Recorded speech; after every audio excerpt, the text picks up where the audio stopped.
This is advocate Nimisha Sharma. आज हम लोग बात करने वाले हैं फॉल्स एफआईआर के बारे में। फॉल्स एफआईआर से आप क्या समझते हैं?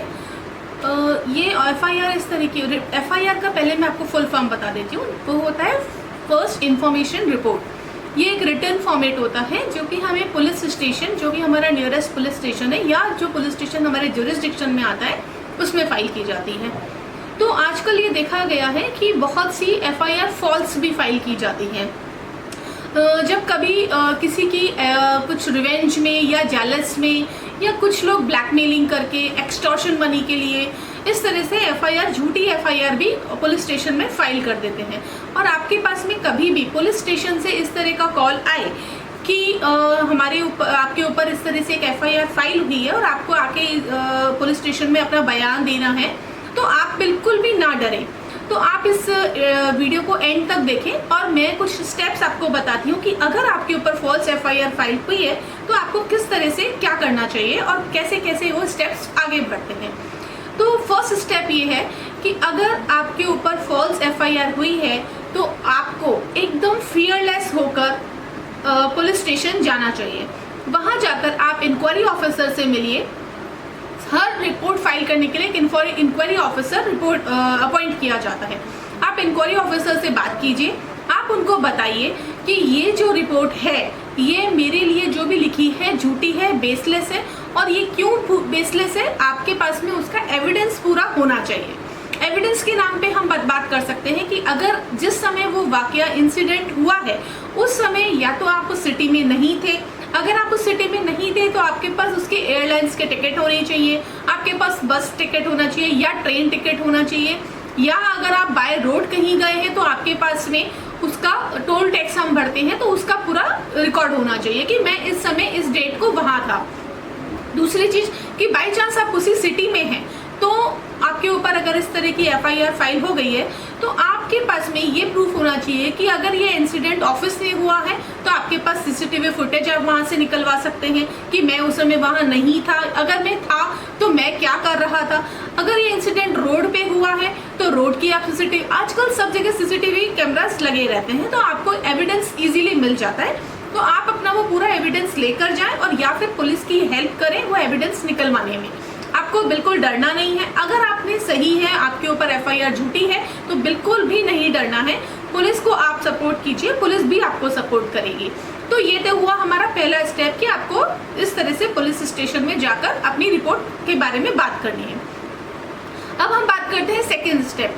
बाई चांस ऐसा होता है कि आपको ऐसा लगता है कि पुलिस जो है वो कहीं और, जो सामने वाली पार्टी है, जो कंप्लेनेंट्स है वो कुछ पावरफुल थे जिनका इफेक्ट पुलिस पे ज़्यादा है, तो आप उस चीज़ में आप अपने पिटीशन जो एफआईआर है उसको आप डायरेक्ट हाई कोर्ट में अंडर सेक्शन 482 सीआरपीसी क्वॉशिंग के लिए जा सकते हैं। That is quashing petition.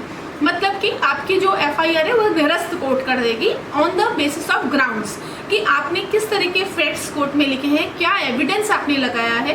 और हाँ, जब भी आप पुलिस स्टेशन में जो भी रिपोर्ट के अंदर में आप अपना एविडेंस दे रहे हैं उसको रिटर्न में दीजिए। आपका हर काम रिटर्न में होना चाहिए। एविडेंस की फोटोग्राफ, सीसीटीवी फुटेज का जो भी है वो सबको आप एक कंपाइल करके एक उसको डॉक्यूमेंट बना दीजिए, जिससे कि जब वो काम रिपोर्ट्स कोर्ट में मंगाई जाए तो आपका एविडेंस कंप्लीट कोर्ट को दिखे और आपका बोनाफाइड इंटेंशन दिखे। आप 482 के अंदर में जब हाई कोर्ट में पिटीशन फाइल होती है तो उस समय कभी कभी ऐसा होता है कि कोर्ट आपके फैक्ट्स को देखकर, आपके नरेशंस को देखकर, आपने जो एडवोकेट अपॉइंट किया है उनके आर्गुमेंट्स को देखकर आपकी पिटीशन अलाउ कर देती है। और आपका अलाउ का मतलब होता है कि वो एफआईआर को वो क्वॉश कर देती है, निरस्त कर देती है। तो आपकी एफआईआर वहीं खत्म हो सकती है। सपोज ऐसा होता है कि नहीं, हाई कोर्ट कन्विंस नहीं होती है आपके एविडेंस से और फिर भी, तो उस स्थिति में आपको आफ्टर चार्जशीट, अगर वो एफआईआर में चार्जशीट भी फाइल हो गई है, चार्जशीट जो होती है वो एक तरह की पुलिस का चालान होता है। पुलिस जो स्टेटमेंट लोगों के लेती है या जो छानबीन खोजबीन वो करती है, वो उसके बेसिस पे चार्जशीट तैयार की जाती है।